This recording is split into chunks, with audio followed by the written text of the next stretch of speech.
जय श्री राधे, जय श्री कृष्ण। सभी सुखी रहें, सभी आनंद में रहें, धन जन से भरपूर हों, यही हमारी भगवान से कामना है। चलते हैं सुख की खोज की ओर। हमें निश्चित ही ये विश्वास है कि इसी जीवन में हम लोग सुखी होंगे और यही हमारा संकल्प भी है। हम बहुत जन्म खो चुके हैं, बहुत जीवन खो चुके हैं, बहुत लंबी यात्रा करके हम इस पड़ाव तक आए, मानव देह हमें आज प्राप्त हुई है। तो हमारा अब यही संकल्प होना चाहिए कि हम इसी जीवन में सुखी हो जाएं। चलते हैं हम लोग और आप भी मेरे साथ चलिए। परंतु एक बात अवश्य बताऊंगा, आप मेरे साथ चलते रहेंगे फिर भी मेरे साथ ना होंगे, क्योंकि मैं इस प्रकार से चलूंगा कि आपको पता ही नहीं चलेगा। आप मेरे साथ रहते हुए भी नहीं रहेंगे और फिर भी हमारे साथ होंगे। आप संसार के कार्य भी करें, काम करते हुए भी आपके साथ मैं रहूंगा, क्योंकि हमारे स्वाभाविक गुण है कि जो इंद्रियां हैं वो अपना अपना काम करती हैं।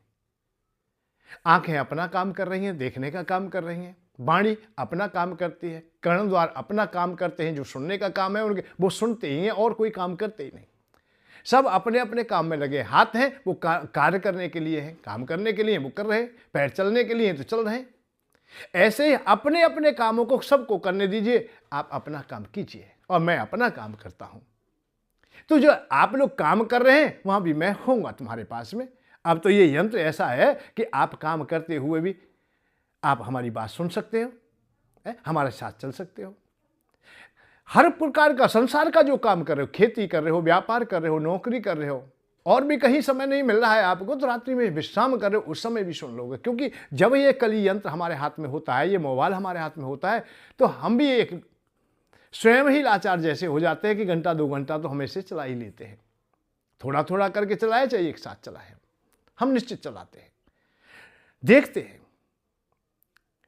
जब संसार की बातें देखते हैं तो हमारी भी बात हो जाएंगी, हमारे आपस की बात हो जाए, मित्रता की भी बात हो जाए, हम आपस में बैठे हैं और मिले हैं तो बात हो जाए।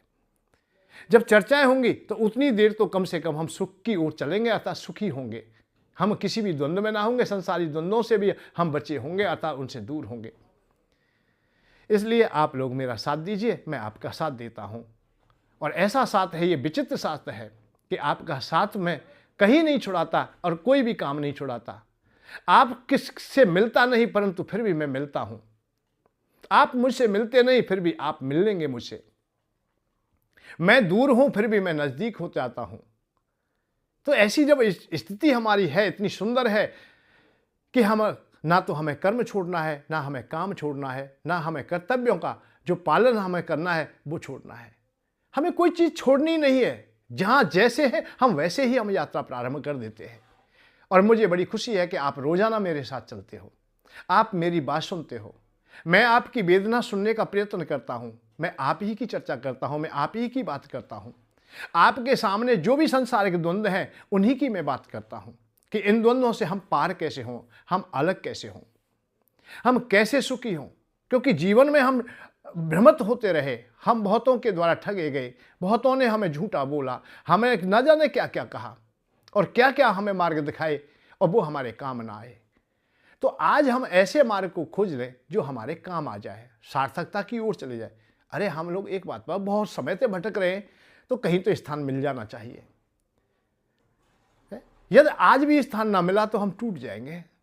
जैसे प्रातः काल से हम किसी की खोज में निकले और संध्या काल होने वाली है और उस अवस्था तक भी हम उस लक्ष्य तक ना पहुंच सके तो रात्रि आ जाएगी और हमारा लक्ष्य अधूरा रह जाएगा। हमारे पास जीवन के लिए कोई ज्यादा समय नहीं है, जीवन बहुत अल्प है। पता भी नहीं है इसका किस क्षण में और किस पल में चला जाए और कितनी देर जिएंगे, कितने समय तक जिएंगे। आज हम अपने भारत की अवस्था देखते हैं, कोई 70 साल तक जी रहा है, कोई 75 या 80 तक। यहां तक तो आकर के गांव, नगर के नगर खाली हो जाते हैं।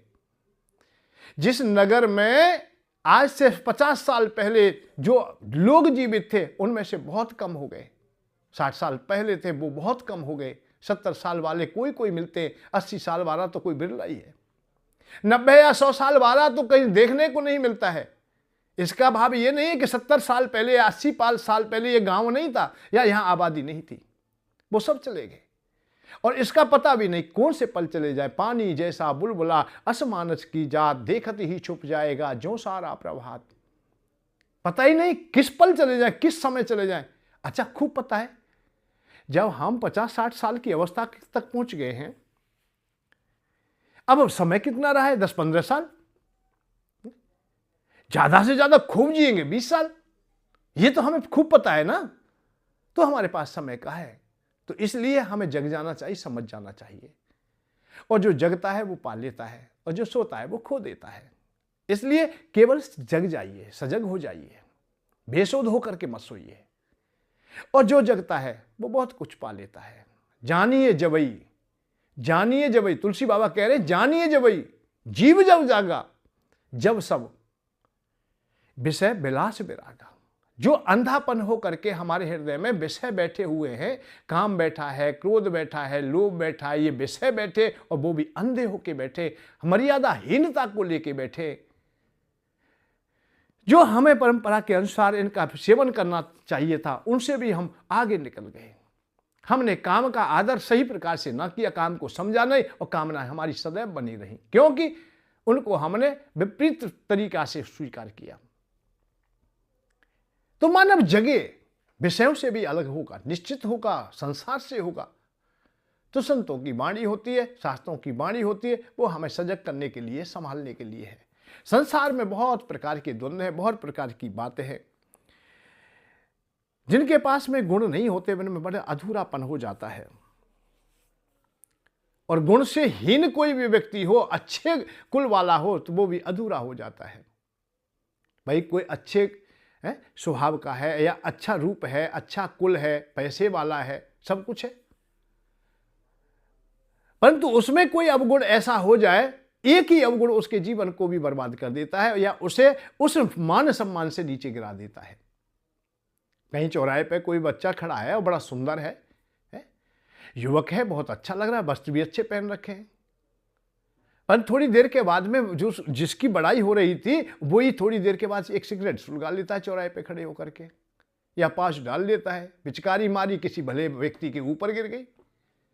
अब उसकी ओर देखते रह जाते हैं कि चेहरा तो बहुत सुंदर है, और अमुक व्यक्ति का एक पुत्र है, परंतु नासमझ है ये, इसकी परवरिश अच्छी नहीं है, शिक्षा अच्छी नहीं हुई है इसकी।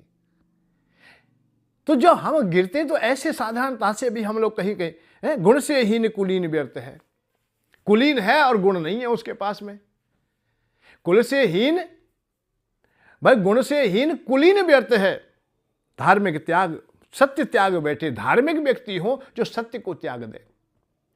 वक्ता प्रवक्ता संत महात्मा आदि जो वयोवृद्ध होते हैं, उनको धार्मिक कहते हैं। जो गुरुजन लोग होते हैं, माता पिता हैं, हमारे गांव के सरदार हैं, नगर के जो रक्षक हैं, वो लोग हैं जिनकी ओर हम आशा लगाए देखते हैं। भाई संत महात्मा, प्रवचन करता, वक्ता प्रवक्ता, हमारे नायक जितने भी लोग हैं, उनकी ओर हम आशा लगा के देखते हैं कि इनके द्वारा ही हम चलेंगे, जैसा आदेश देंगे ऐसा चलेंगे, जैसा ये व्यवहार करेंगे वो चलेंगे हम लोग। अब वो गुणहीन हो जाए, वो विपरीत हो जाए, तो फिर विपरीतता आ जाती है।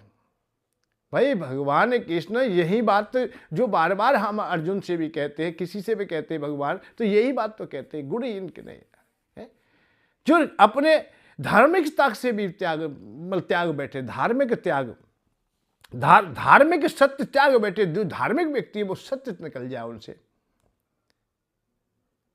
तो इस पे वैसे बहुत चर्चाएं तो होती हैं, बड़ी कठिन चर्चाएं होती हैं, करना बड़ा कठिन होता है कि किसी संत के लिए, किसी बैरागी, किसी महात्मा के लिए।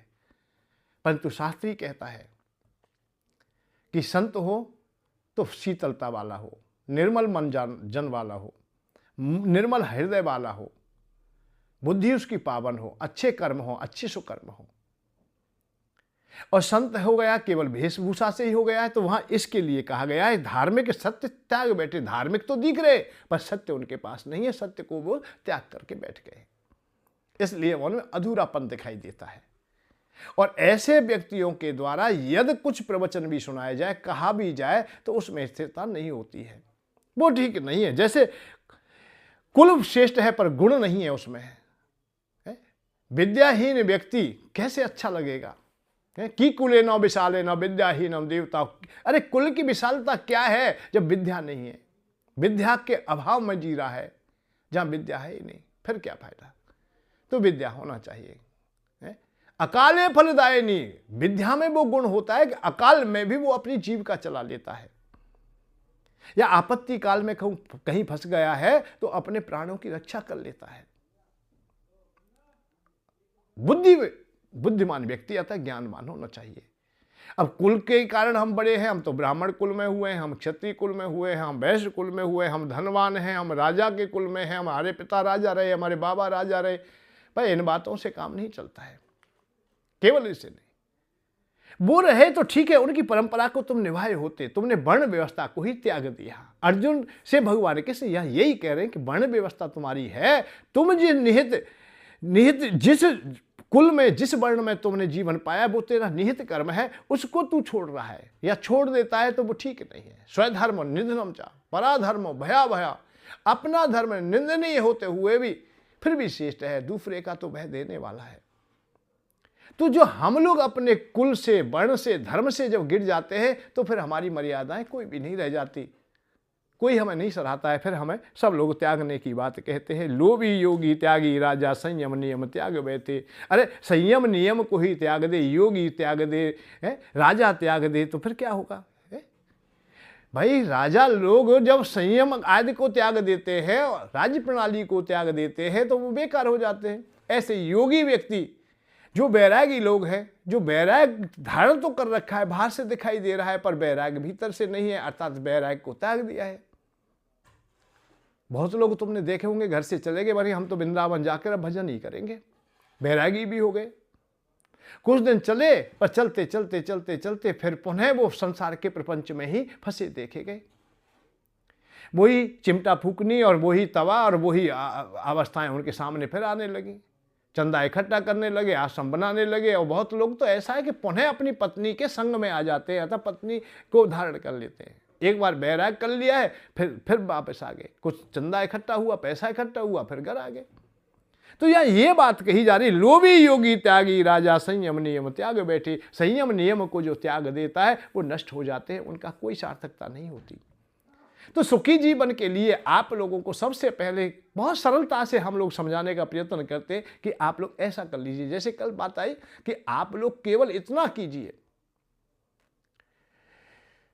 कि आप लोग थोड़ा से थोड़ा क्या करेंगे, आप किसी की बड़ाई कर लीजिए, बस इतना कर लीजिए। ज्यादा नहीं कर पाते हो तो, क्योंकि बड़ाई का ही युग है, और बड़ाई का ही आज से सतयुग से भी। और हम लोग जितनी भी क्रियाएं करते हैं, हम कुछ भी पाना चाहते, किसी से हम धन ही लेना चाहे तो उसकी बड़ाई करनी पड़ेगी भाई।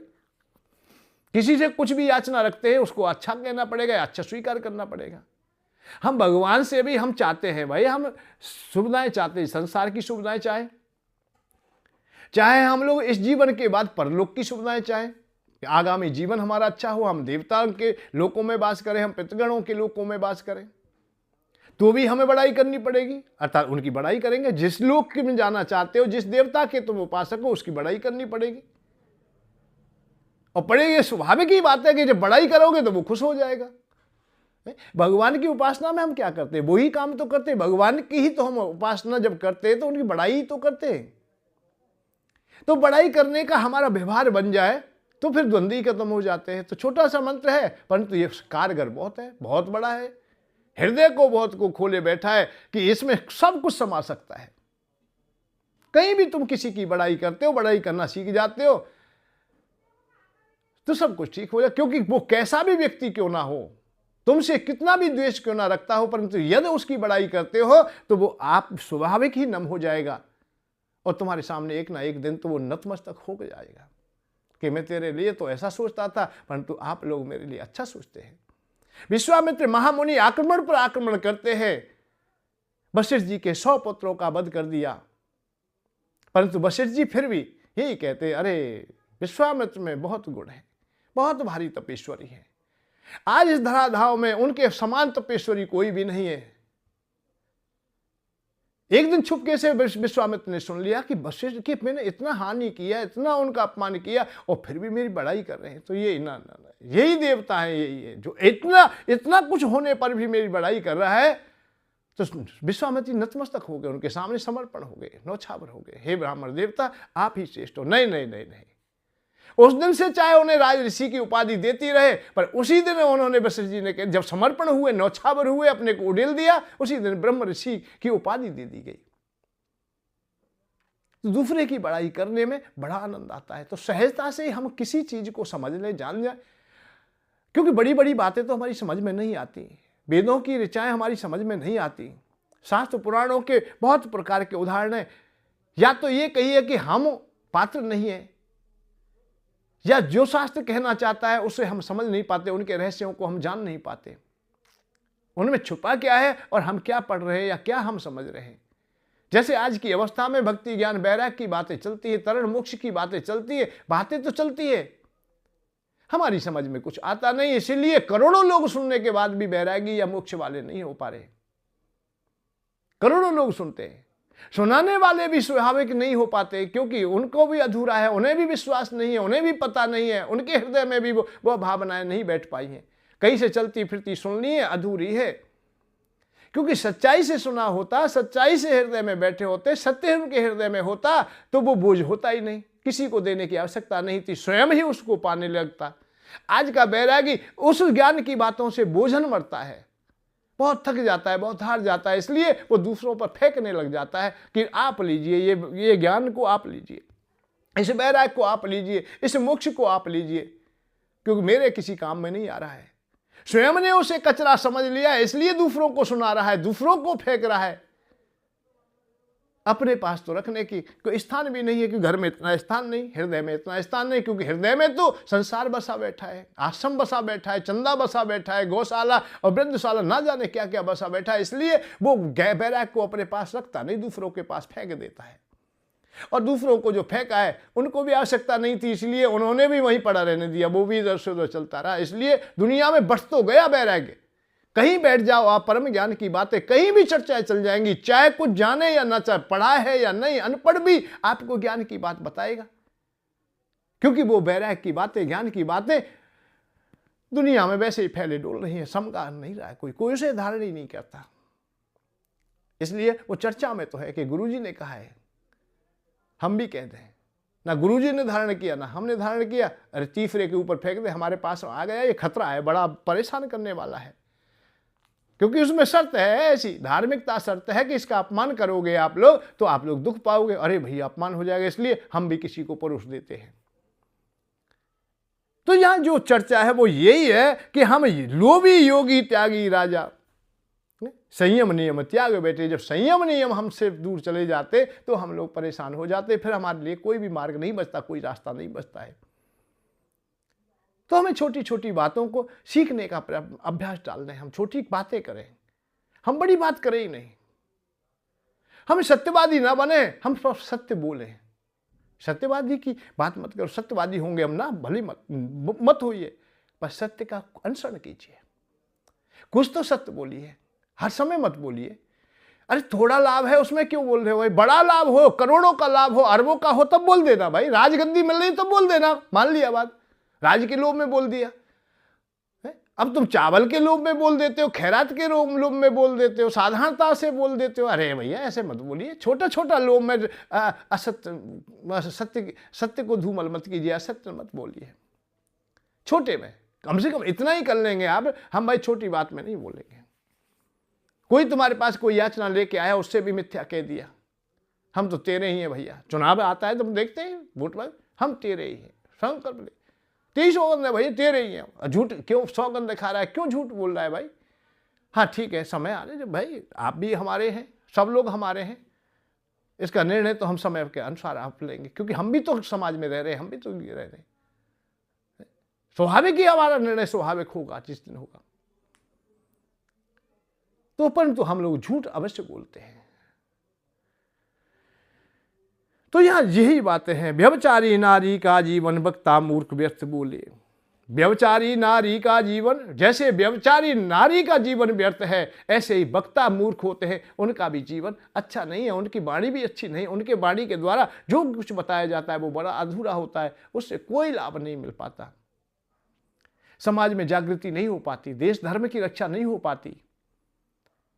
क्योंकि कभी कभी मूर्खता एक प्रकार की नहीं है कि बुद्धिहीनता को कहते हैं, ये जो चतुरता की बात करते हैं उसमें भी मूर्खता कहते हैं कि मैं बड़ा चतुर हूं और कैसे भी मैं धन कमा लूं। धन कमाने के लिए बैराग की बात कर रहा है, इसलिए वो मूर्खता है। बैराग का और धन का मेल नहीं है। धन पाने का, वो ही पाने की सोच रहा हो और वो ही बैराग की बात कर रहा हो तो ये विपरीत है, ये मूर्खता है। परंतु हमने आज ऐसा ही किया है। हमने लोभ के कारण बैराग की चर्चा की, लोभ के कारण, पाने के कारण हमने बैराग की और त्याग की चर्चा की। लोभ के कारण त्याग की चर्चाओं में फंस गए और बोलते रहे और हम सब लोग स्वीकार करते रहे, तो वहां वो बड़ा अधूरापन रहा। व्यभिचारी नारी का जीवन वक्ता मूर्ख व्यर्थ बोले, व्यर्थ सिद्ध हो गया। कालनेमी की बातें व्यर्थ हो गई, क्योंकि भीतर कुछ था, बाहर कुछ छुपा हुआ था। ऐसे नहीं। राजा ना हो राज व्यर्थ है, ब्रजवासी सदा सत्य बोले। जैसे राजा के बगैर राज व्यर्थ है, ऐसे ही जीवन उसका व्यर्थ हो जाता है, उस नारी का व्यर्थ हो जाता है जो संयम नियम से परे चली जाती है, जो पति की परंपराओं से अलग चली जाती है। या वक्ता लोग हैं जो बोल रहे हैं उसके अनुसार अपने हृदय में धारण नहीं करते, तो वो भी व्यर्थ ही हो जाते हैं। हम लोगों के साथ में ज्यादातर होता भी ऐसा ही है। इसी कारण हम लोग संसार में सत्य को नहीं जान पाते। आज सत्य के बारे में तो कोई बताना ही नहीं चाहता है कि सत्य बोलोगे तो तुम्हें लाभ होगा और झूठ बोलोगे तो ये अपराध होगा। अब पाप तो पड़ता ही नहीं, अपराध होता ही नहीं, कोई कहता ही नहीं। यहां तक चले आए कि हम जो विशेष विशेष कार्य थे उनको भी हम तलांजलि देते जा रहे हैं। हम लोग आज, हम लोग किसी भी को कुछ भी कहने को तैयार नहीं कि नाराज ना हो जाए। हम सत्य भी नहीं कह सकते, हम उसमें सहभागी हो जाते हैं। कोई तुमसे धन मांग रहा है, कोई चंदा मांग रहा है, हम ये नहीं पूछते क्यों मांग रहा है, क्या आवश्यकता है। भंडारा करूंगा, क्यों करेगा भाई भंडारा? तो कोई नहीं कहता भंडारा क्यों कर रहा है भाई। भंडारे को दुनिया भूखी डोल रही है, क्या परेशानी है, क्या दिक्कत है? आज भंडारा करे, कल कहां से खाएगा वो? आज तू भंडारा कर रहा है, कल कहां से खाएगा? कल के लिए क्या व्यवस्था है? आज में ही क्या उसे तू इतना भोजन दे देगा कि वो उसको पूर्णतः मिल जाएगी? परंतु नहीं, उसमें कुछ रहस्य अलग है। वो जानने का प्रयत्न नहीं, और वो बताने को तैयार नहीं, वो अपनी ठगी को नहीं बताना चाहता। हम भी अपना पिंड छुड़ाना चाहते हैं कि भाड़ में जाने दो भाई, तू कछु कर ले जा। इसीलिए हम लोग देखते हैं जेल, वृद्ध जेलशाला खुल रही हैं, गांव की जेलशाला खुल गई, भगवान की जेलशाला भी बना दी। आरती पूजा नहीं हो रही है, फिर भी मंदिर पर मंदिर बन रहे हैं। गांव की सेवा नहीं हो रही, गौशाला पर गौशाला खुल रही है। वृद्धों की सेवा नहीं होती, खुल रही है। परंतु इनका कोई समाधान खोजने का प्रयत्न भी नहीं करता है कि गौ की सेवा भाई ऐसे नहीं, गौ की सेवा ऐसे होगी, कोई समाधान नहीं। इसके सहज समाधान है, उन्हें नहीं खोजने को तैयार, उन्हें बताने को तैयार नहीं। अरे किसान की आवश्यकता ना रही, आज मान लिया मशीनरी युग आ गया है तो इसकी वंश परंपरा रोक दी जाए, पर नहीं, आंदोलन कर दिया जाएगा यदि एक भी गाय को, वंश को रोका तो, क्योंकि हमारी जीविका कैसे चलेगी? नहीं, 10-15 साल में गौ माता स्वाभाविक ही सम हो जाएंगी। या दूसरी बात है, जितने भी धार्मिकता है, जितने भी धार्मिक लोग हैं, जितने भी ब्राह्मण लोग हैं, जितने भी क्षत्रिय लोग हैं, भाई हम लोग गौ को मां मानते हैं, हम सम्मान करते हैं। संकल्प ले लीजिए कि गाय का दूध पिएंगे हम लोग, बस इतना ले लीजिए। हमें चंदा किसी को नहीं देना है। आज से घी के व गाय के घी से ही आरती पूजा होगी। अब घी के आप कीमत बढ़ जाएगी, दूध की कीमत बढ़ जाएगी, गौ माता के उत्पादन की कीमत बढ़ जाएगी। एक एक तीर्थ स्थान ही ये गोद ले ले कि आज के बाद में वृंदावन धाम में किसी भी भैंस का दूध नहीं आएगा, गौ का दूध आएगा। हर किसान को लाभ हो जाएगा भाई, दूध 100 रुपये किलो हो जाएगा, उसकी जीविका चल जाएगी। पर नहीं, जीविका उसकी नहीं चलानी, जीविका तो अपनी चलानी है। चाहे गाय हमें भूखी रखने पड़े, चाहे प्यासी रखनी पड़े। बंद कर दी, बेचारी छटपटा रही हैं, मर रही हैं, परंतु ना, गौशाला है मेरी। चंदा इतना चाहिए कि गौ का खर्चा तो 1000 का है, हमें 5000 का चंदा चाहिए, तभी तो चल रहा है, नहीं तो कब की बंद हो जाती है। हमारा ये प्रोजेक्ट बन के रह जाता है। वही वृद्धशाला की अवस्था है, समाधान नहीं है। अरे जिनकी संतति, जिनका कोई साधन है, गांव नगर बसा हुआ है, भाई वे सेवा क्यों नहीं करते? वही सेवा करें। हम ये प्रवचन तो करें, कम से कम ये बताएं कि तू नहीं, तेरे संतान भी नरक में जाएगी, तू जाएगा और आज ही जाएगा, कल नहीं आज ही जाएगा, आज ही तेरी टांग टूटेगी, तेरा छोरा मरेगा, तेरी माई, तेरे सब मरेंगे, तू यदि माता पिता की सेवा नहीं करे, बताओ उन्हें। और तू आगामी जीवन तो तेरा होगा ही नहीं, तू कुत्ता बनेगा, तू माँ की सेवा नहीं करती, सास की नहीं, कुतिया बनेगी, ये बताओ। शास्त्रों में है, महाभारत में है भाई, शास्त्रों में है, शास्त्रों की बात आती है। एक चाणक्य राजा की सुबला नाम की पतिव्रता की स्त्री आती है, स्त्री उनका चरित्र आता है। एक ब्राह्मण कन्या होती है, वो रास्ता से भटक जाती है, अपने पति का अपमान करती है, सब कुछ करती है, उसका परिणाम होता है कि वो आगामी जीवन में सुगरी तक के जीवन में चली जाती है, सुगरिया बन जाती है। फिर वहां एक पतिव्रता स्त्री से संग होता है उसका, उससे उद्धार होता है, पुनः वो जीवन प्राप्त करती है। कई स्थितियों की बातें जब कथा बताई जाती है, जब पता चलेगा एक स्त्री को कि पति की अवहेलना करने से परिणाम क्या मिलता है, तो उसे कुछ समझ में तो आएगा। पर नहीं बता देते पति क्या है, समझ होता है कुछ नहीं होता है, पति क्या है भाई, आज तो ऐसा ही होता है, जब ऐसा ही होता है तो ऐसा ही बकता है, ऐसा ही श्रोता है। इसलिए हमें शांति का मार्ग नहीं मिलता, हमें लक्ष्य नहीं मिलता, हम लक्ष्य से कोसों दूर चले जाते हैं। गुरु लोभी शिष लालची दोनों खेलें दाव, दोनों दाव खेलने में लग जाएं जहां, तो वहां कहां मर्यादाएं रह जाएंगी, कहां सनातन धर्म पुष्ट रह जाएगा। तो हमारी सुख की जो खोज है, हमारी जो शांति की जो खोज है, हमारे मोक्ष धर्म की जो खोज है, वो सब अधूरी रह जाती है। वो पुष्ट तभी होती है जब हम कुछ तो बलबूत, कल कुछ मजबूत हो, हमसे कहीं मिथ्या में, हंसी मजाक में भी झूठ बोल जाए तो उसका भी ध्यान हो जाए, हमें बोध हो जाए कि हमने झूठ बोल दिया है। रात्रि में पश्चाताप हो, कहीं अपराध हो गया है हमसे, तो रात्रि में नींद ना आए तो समझना कि हम कुछ सजग हैं, हम जगे हुए हैं।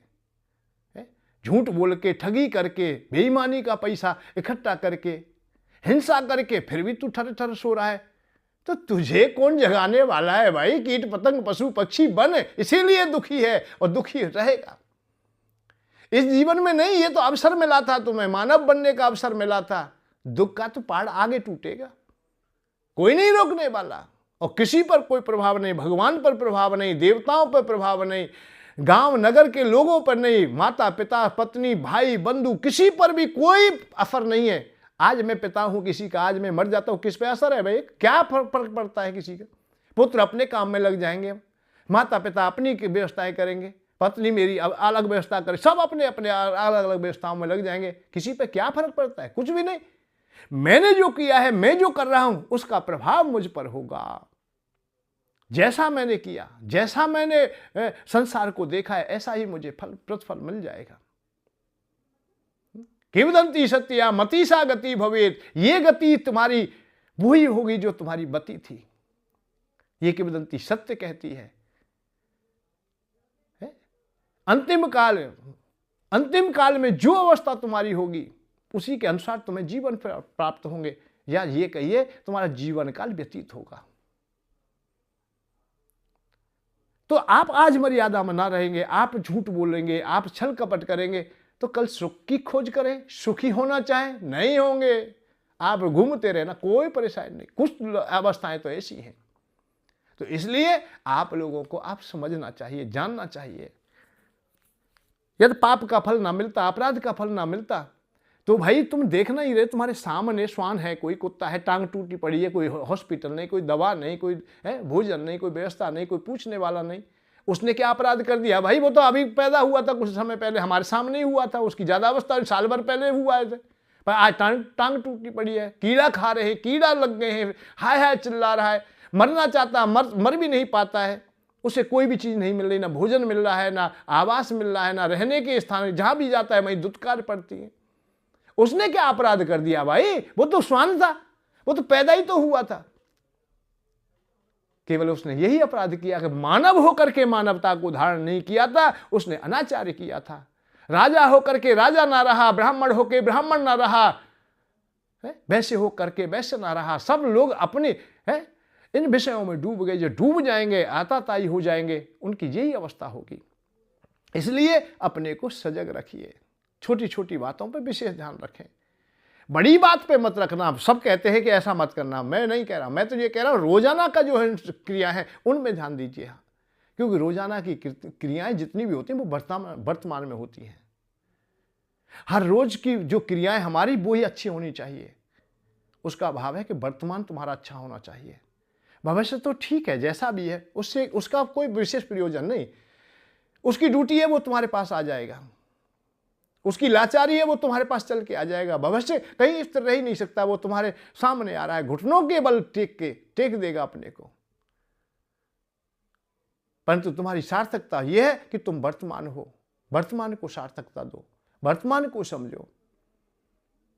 कहाँ हमें सत्य बोलना है, कहाँ सत्य बोलना है, हम ये भी निर्णय ना कर सके। हम पिता से झूठ बोल दें, पिता से हम असत्य बोल दें, हम पत्नी को धोखा दें, हम पति को धोखा दें, एक दूसरे पर हम विश्वास ना करें, एक दूसरे के विश्वासी ना हो, तो हमारा जीवन ही क्या है?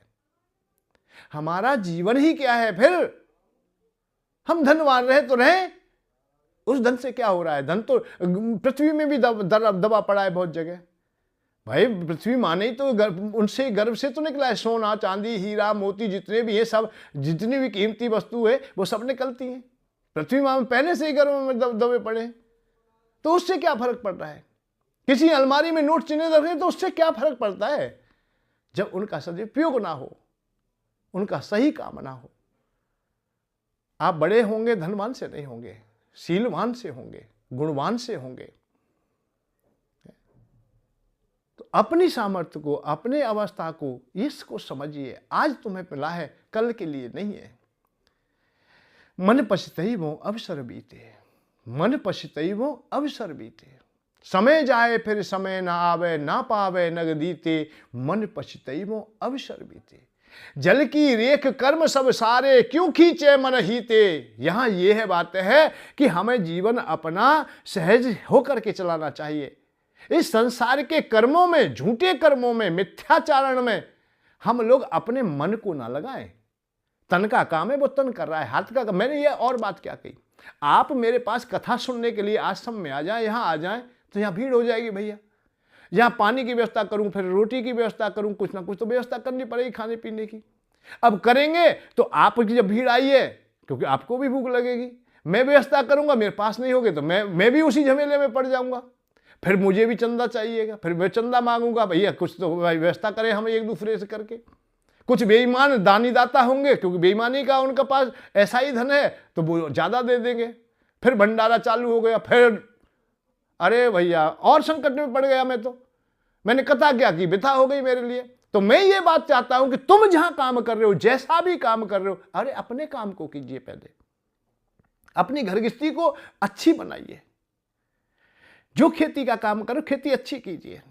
मोबाइल तुम्हारे पास में, कोई भी तुम्हारे पास नहीं, मेरी कथा चल रही है, सुनते जाइए। उसमें कोई अच्छी बात आ जाए उसे हृदय में धारण कर लीजिए, नहीं फालतू फालतू बात तो चली जाएंगी, कोई परेशानी नहीं। भाई सभी बातें अनिवार्य नहीं कि मेरे द्वारा जितनी भी बात की जाती हो वो सब तुम्हारे काम आएंगी, पर हो सकता है कि कोई बात तुम्हारी समझ में आ जाए। एक भी बात यदि समझ में आ जाती है तो जीवन सार्थकता में आ जाता है। उस बात का तुम लाभ ले लें, उन शब्दों का लाभ ले लें। अपने काम को ना छोड़े। व्यापार कर रहे हो, दुकान पे बैठे हो, ग्राहक नहीं, ज्यादा भीड़ नहीं है तो चल रहा है, हम भी सुन रहे हैं, उसमें से कोई लाभ हो जाए। तो मैं नहीं चाहता कि आप कर्म छोड़ें, अपना काम छोड़ें, अपने जीविका के साधन छोड़ें, आप नगर को छोड़ें, अपने गांव को छोड़ें, अपने लक्ष्य को छोड़ें, अपने कर्तव्य को छोड़ें। क्योंकि समय नहीं है हमारे पास में, हमारा कर्तव्य अधूरा रह गया, हम प्रवचन सुनते रह गए तो भी हम लोग पश्चाताप में रह जाएंगे, हमारा जीवन सार्थक ना होगा, हम नरक में चले जाएंगे। कर्तव्य विहीन अधूरा व्यक्ति कहीं का नहीं होता है। हम ऋणी होकर रह जाएंगे, माता पिता के ऋणी रह जाएंगे। भाई मेरे पास आने का भाव क्या है आपका? आप आए तो माता पिता की सेवा कौन करेगा? ऐसा अवसर हो सकता है कि माता पिता को हमारी आवश्यकता हो और उस समय आप नहीं है, हम लोग वहां जब नहीं होंगे तो हम सेवा करेंगे कैसे? इसलिए नहीं, अपने कर्तव्य पर अड़ग रहिए, कर्तव्य में अधूरापन ना आ जाए। अरे खेती तुमने बोई है, तुम्हारी खेती की रखवाली तुम ही करोगे भाई। कल कोई नष्ट कर दे, फिर बच्चों के लिए कहां से अन्न आएगा? तो कर्तव्य विहीन होकर के आप लोग प्रवचन सुने, कथा सुने तो नहीं, जहां है वहीं सुन लें। जिनके पास यंत्र नहीं है उनके पास भी हमारी यह सच्चे हृदय से वाणी निकली है तो आप तक पहुंच जाएगी, आपके हृदय में निश्चित पहुंचेगी। क्योंकि यह वातावरण है, प्रभु प्रकृति है, उसका प्रभाव होता है। जैसा मौसम होता है उसका प्रभाव होता है। बरसात का यदि समय आता है तो चूहे के बिलों में भी शीतलता पहुंच जाती है या नमी पहुंच जाती है। सर्दी आती है, हर जगह शीतलता पहुंच जाती है। गर्मी आती है, हर जगह गर्मी पहुंच जाती है। तो ऐसे ही हमारे हृदय की यदि बात सही होंगी और अच्छी बात होंगी तो तुम्हारे हृदय तक पहुंच जाएंगी। यंत्र हो या ना हो, आप टेलीविजन के सामने हो या ना हो, एक ना एक दिन तुम तक टकरा जाएगी। कैसे भी उसका वातावरण ऐसा अच्छा अनुकूल होगा कि आपको भी, कभी कभी तुमने सोचा होगा, आप बैठे हो, एकांत में बैठे हो, कोई भी तुम्हारे पास नहीं, कोई बताने वाला भी नहीं, कोई कहने वाला भी नहीं। कभी कभी बड़ी खुशी मिलने लगती है बैठे बैठे ही। आप ही आप प्रसन्नता हो जाती है, आप ही आप लाभ दिखाई देने लगता है, कभी कभी आप ही आप हानि दिखाई देने लगती है, कभी कभी तो क्रोध आता है। हम थोड़ी देर कहीं एकांत में बैठे, हम पाठ पूजा में बैठे, वहां भी मन कभी कभी चला जाता है और कितने लोगों से हम झगड़ा करने लग जाते हैं। वो ऐसा है, वो ऐसा है। धन का अभाव हमारे पास में हो तो पूजा करते करते भी हमें धन के लाभ दिखाई देते, इतना धन और आ जाए, हे भगवान ये काम मेरा बढ़िया चल जाए, फसल मेरी बढ़िया चल जाए। कहाँ कहाँ हमारे चित्त चला जाता है, कहाँ कहाँ हमारा मन चला जाता है। तो ये तो अपना काम करता रहता है। तो ऐसे ये वातावरण का ही प्रभाव होता है, वहां की अनुकूलता का होता है, जिसमें हम रहते हैं उसका प्रभाव होता है। तो अच्छी बातें जब वातावरण में होंगी, इस व्योम में होंगी, तो वो एक ना एक दिन तुम तक पहुंच जाएंगी। तो इसलिए कर्म ना छोड़ें, काम ना छोड़ें, कर्तव्यों का पालन निश्चित करें। इस भीड़ से कोई फायदा नहीं, और भीड़ में बैठ करके तुम प्रवचन अच्छी प्रकार से सुन भी ना पाओगे। लाखों व्यक्ति जहां बैठे हो, बैठने के लिए स्थान भी ना मिलता हो, इधर से उधर शोरगोल हो रहा हो, और मैं कथा कह रहा हूं, तो आप कथा सुनेंगे कैसे भाई? बहुत समय तो बर्बाद आने जाने में हो जाएगा, पैसा भी खर्च होगा, और जहां बैठोगे वहां आप लोग सही तरीका से बैठ नहीं सकोगे, आसन तुम्हें अच्छा मिलेगा भी नहीं।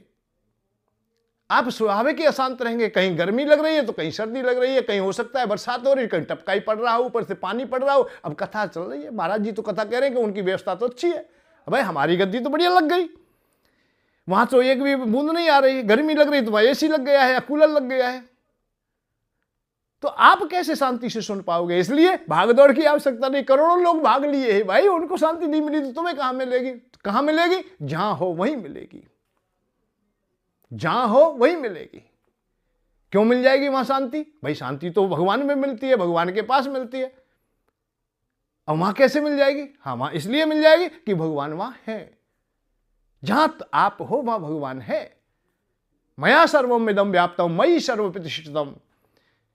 भगवान ने इशारा किया है भाई, कहा है कि मैं सब जगह हूं, सब जगह स्थित हूं, ऐसी कोई जगह ही नहीं जहां मैं नहीं हूं। जहां तुम खड़े हो वहां भगवान है, और जहां तुम हो वहां भगवान है। तो ये भी द्वंद्व खत्म हो गया कि हम भाई वृंदावन जाएंगे तभी हमें बांके बिहारी मिलेंगे। बांके बिहारी हमारे पास जहां कहीं भी है वहां हम हैं, वहां जहां हम हैं वहां बांके बिहारी हैं। ऐसा नहीं कि उसी स्थान पे जाके हम मिलेंगे। कभी खोजने का प्रयत्न कीजिए, बाहर खोजते रहे तो कुछ ना मिलेगा।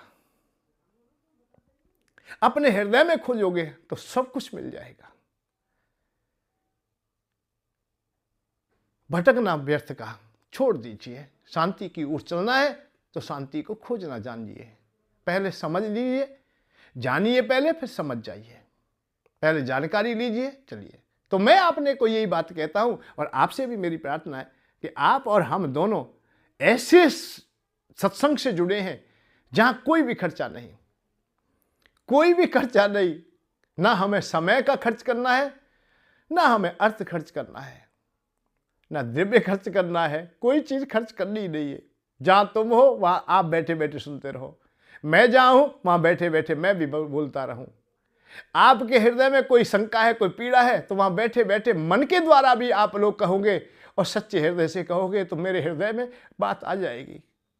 आज नहीं तो कल तुम्हें पुनः सुनने के लिए तुम्हारी ही बात तुम्हें प्राप्त होगी। मैं विश्वास से कह रहा हूं, आप वीडियो उठा के देख लेना। यदि तुम्हारे हृदय की बात मेरी वाणी में ना आए तो यह समझ लेना कि यह प्रवचन व्यर्थ है। मैं बोल ही उसके लिए रहा हूं जो मुझसे सुन रहा है। जो सुन रहा है उसी के लिए यह वाणी है, और के लिए है ही नहीं। और तुम्हारी ही बात बोल रहा हूं मैं। आप सुन रहे हो तो तुम्हारी बात बोल रहा हूं, आपके लिए ही बोल रहा हूं, क्योंकि आपने मुझसे कहा है, या आपके हृदय की जो जिज्ञासा है वो मुझ तक पहुंच गई है। यही परमात्मा का संग है। परमात्मा का चमत्कार तुम देखना चाहते हो, इससे बड़ा और कोई भी नहीं होगा। आज तुम सुन रहे हो, और अपने मन में कोई भी बात धारण कर लेना, और कल के प्रवचन में आपको वो बात ना मिले तो प्रवचन सुनना बंद कर देना। निश्चित मिलेगी, क्योंकि तुम्हारे हृदय में परंतु बात ऐसी होनी चाहिए जो होने लायक। होने का भाव है कि जिसमें शिष्टाचार हो, मानवता हो, जिसमें सत्य समाया हो। और छल कपट से बात करोगे तो नहीं, क्योंकि मेरे पास छल कपट नहीं है तो तुम्हारे पास तुमको जवाब नहीं दे सकूंगा। मेरे पास में कुछ सच्चाई है तो तुम्हें भी सच्चाई से पहुंच जाएगी। दूसरे के पास जैसा होता है ऐसा मिलता है। इस बात को जानिए। यदि मैं बैराग की बात करूं और बैरागी नहीं हूं तो आपके पास तुम भी बैरागी नहीं हो, इसलिए तुमको भी थोती बात मिलती है। मेरे बात सुनने वाले बैरागी यदि होंगे तो हृदय से होंगे, हम बाहरी आडंबर से नहीं होंगे। हमें बाहरी आडंबर से होना भी नहीं। बाहरी आडंबर जो हमारा है, नेचुरल है, जो स्वभाव है वो ही रहेगा। आप लोग देखते होंगे, मेरी वेशभूषा को भी देखते, जो तुम देखते हैं एक वीडियो मैंने हजारों में देखे, जितनी भी जहां कहीं भी तुम्हें दिखाई दूं मैं ऐसा ही दिखाई दूंगा, क्योंकि मेरे पास में ज्यादा आडंबर की आवश्यकता ही नहीं। ना मेरे पास ज्यादा वस्त्र है, ना ज्यादा मेरे पास पगड़ी, एक ही है, यही मेरे साधारण पर। अब ठंड का मौसम है तो ये जर्सी है मेरे पास, नहीं उसके बाद में इसकी जरूरत नहीं। क्योंकि हम क्यों आडंबर में पड़े, हम तो साधारणता से रहे, क्यों आडंबर बढ़ाएं। फिर सुखी हैं तो सुख के लिए अपने को भी थोड़ा सहजता करना पड़ता है। आप सहज होंगे तो मेरे पास में तुम्हारी सहजता की वाणी आ जाएगी, और ये विश्वास दिलाता हूं आप सुखी होंगे। आप संसार के समस्त द्वंद्वों से बच जाएंगे। ऐसा कोई द्वंद्व रहेगा ही नहीं तुम्हारे सामने जो आप संसार में फंस के रह जाए। संसार में हम होंगे तो भगवान के साथ होंगे, भगवान हमें प्रेरणा देंगे, भगवान हमारा साथ देंगे। संसार के द्वंद्व हमसे कोसों दूर होंगे कि हम निर्धनता में जीते रहें, जीविका के साधनों में ही हम अपने जीवन को बर्बाद कर दें, ऐसा नहीं। हमें स्वाभाविक ही हम पर कुबेर भगवान की कृपा होगी, और हम लोग धन के लिए नहीं ललायत होंगे, ना दौड़ेंगे, ना परेशान होंगे, ना रेडी होंगे, ना दुखी होंगे। हमारे पास सब व्यवस्थाएं होंगी। हमें जो जो चीज चाहिएगी वो देवता लोग हमें स्वाभाविक ही देंगे, जब हम सही होंगे, सही मार्गी होंगे, हम लोग सही अवस्था की ओर चलेंगे तो हमारा ये जीवन भी सार्थक होगा, आगामी भी होगा। हम आज मानव हैं, कल महामानव बनेंगे। आज हम आत्मा हैं, कल महान आत्मा बनेंगे, और कल महान आत्मा है तो हम परमात्मा की ओर चले जाएंगे, अतः परमात्मा में समा जाएंगे, हम परमात्मा बन जाएंगे। जानत तुम्हें ही हो जाई। अरे आप चलिए, जानत तुम्हें ही हो जाई। परमात्मा को जानते जानते परमात्मा में हो जाता है, क्योंकि ये चेतन आत्मा उन्हीं की धरोहर है, उन्हीं ने दिया है। हमारे पास जो देह दिख रही है, जो शरीर दिख रहा है, ये कुछ है ही नहीं, क्योंकि पहले भी नहीं था, आगे भी ना रहेगा। अरे आज से 10 साल पहले भी नहीं था ये, और कहते हो हम तो इतने दिन से जी रहे हैं। नहीं नहीं नहीं नहीं, ये सफेदी थी नहीं 10 साल पहले। हमारी रूप रंग वेशभूषा सब कुछ अलग था, हमारी वाणी भी अलग थी, हमारी सोच भी अलग थी 10 साल पहले। उससे और 10 साल पहले चले जाइए, और चले जाइए, चलते चलते तुम पाओगे तुम तो पालने में पड़े थे। अरे पालने से और पीछे चले जाइए तो पालने में भी नहीं थे, गर्भ में थे। और पीछे जाइए, गर्भ में भी नहीं थे। अरे कहां थे आप लोग? आप अपने को खोजना प्रारंभ कीजिए। आप जो आज बैठे हो वो कल नहीं रहोगे, और कल थे जो आज नहीं है, और आज हो कल ना रहेंगे। हम अपने को समझे क्या?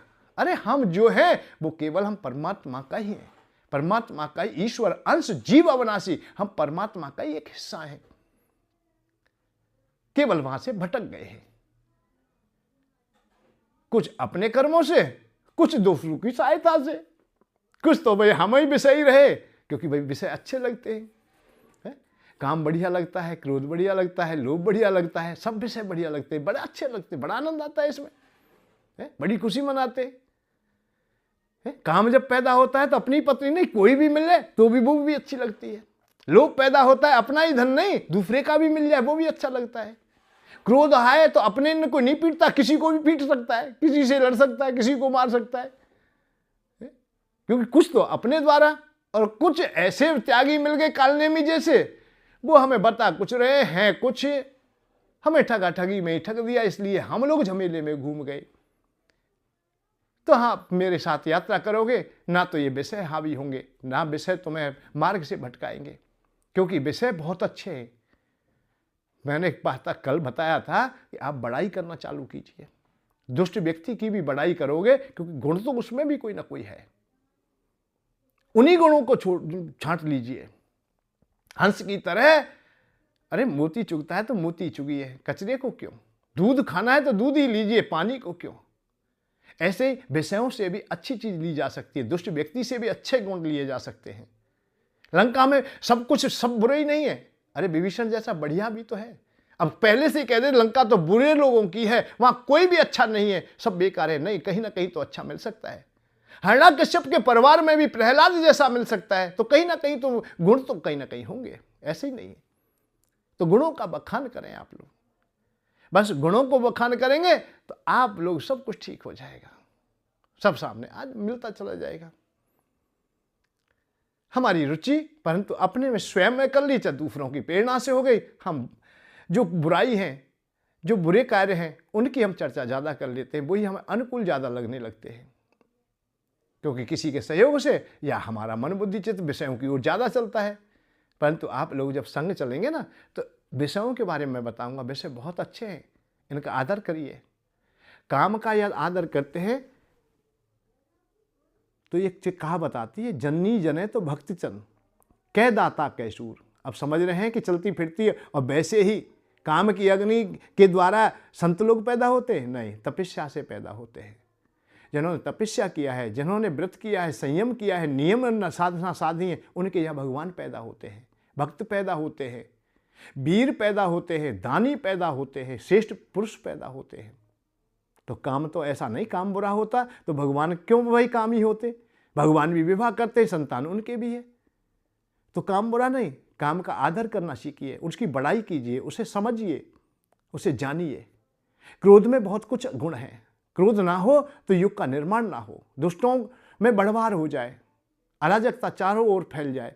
भगवान अवतार ले ही नहीं, भगवान जब अवतार लेते क्रोध को लेके आते कि क्रोध भैया तू साथ चल, माने कि मैं निहत्ता नहीं चलूंगा, माने अपने शस्त्र ले ले। तो क्रोध ने शस्त्र भी लिए, सुदर्शन भी लिया, धनुष भी लिया, तलवार भी लिया, धनुष गदा भी लिया, सब शस्त्र लिए। क्रोध आया जहां, उसने धर्म की स्थापना की, दुष्टों का संहार किया। तो क्रोध हो, मर्यादा वाला हो, अच्छा हो। और आप लोग उस क्रोध को कहते हो जिससे धर्म की हानि होती है, वो क्रोध नहीं होता है, वो क्रोध है ही नहीं। जो संतों का अपमान करे, जो माता पिता का अपमान करे, जो गुरुजनों का अपमान करे, उससे तुम क्रोध कहते हो, तो वो क्रोध नहीं है, वो तो बहुत बुरी चीज है। उसका नाम कोई रख दिया जाए, क्रोधांध कहा जाता है, अंधा कहा जाता है, कामांध और क्रोधांध, फिर लोभांध। ये विषय बहुत अच्छे हैं, इनकी बड़ाई करें आप, इसको खोजिए, समझिए। तो मेरे साथ में आप लोग चलोगे तो यहां बुरा तो कुछ मिलेगा ही नहीं, अच्छा ही अच्छा होगा। और जिस दिन अच्छा हो जाएगा तो हम भी अच्छे हो जाएंगे, और बुरे के संग रहेंगे तो हम भी बुरे हो जाएंगे। हम क्रोधांध के संग रहेंगे, हम क्रोधांध हो जाएंगे, हम बेकार हो जाएंगे। हम लोभांध के साथ रहेंगे तो हम भी लोभांध हो जाएंगे, हम व्यर्थ हो जाएंगे। हम कामांध हो जाएंगे, हम सब विषयों में अंधे हो जाएंगे, हम बेकार हो जाएंगे। इनके संग में बढ़िया दोस्ती कीजिए, अच्छी प्रकार से रहिए, इनका आदर कीजिए और समझने का प्रयत्न कीजिए। दुश्मनी इनसे भी नहीं हमारी, और प्रीति भी किसी से नहीं, हमें परमात्मा के अलावा फिर हमें प्रेमी कोई मिलेगा नहीं। सबसे हमारा सम व्यवस्था हो जाए, सम व्यवहार हो जाए, और वो चलते चलते प्रेम सब में बट जाएगा। फिर देखना कैसा आनंद आता है। उसी का नाम फिर सिया राम में सब जग जानी, सिया राम में सब एक जैसा हो जाता है। तो आप लोग समझेंगे और जानेंगे कि इस यात्रा में आप लोग प्रतिदिन चलें, आपको निश्चित लाभ मिलेगा। और काम किसी को नहीं छोड़ना है, अपने घर पर ही रहना है, जहां है वही है, वहीं से हमारी आपकी मित्रता होगी और सब कुछ मिलने वाला है। मैं नहीं चाहता कि आप लोग कहीं भी फिर बंधन में बंध जाएं। एक जगह से मुक्त होते हैं, दूसरी जगह बंध जाते हैं, वो भी एक प्रणाली अलग है। इस पर भी किसी दिन चर्चा करेंगे कि गुरु पद्धति जो होती है, गुरु बन जाते हैं, वो भी बड़ा बंधन है। इस बंधन को भी मुक्ति की ओर ले जाना पड़ेगा। अष्टावक्र गीता, अवधूत गीता को आप लोग समझने का प्रयत्न करें। आप नहीं तो मैं यदा कदा उसकी भी चर्चा करूंगा, जो मोक्ष धर्म की चर्चाएं करते हैं और वहां तक जाने का मार्ग खोजते हैं। जय श्री राधे, जय श्री कृष्ण। कल पुनः हम लोग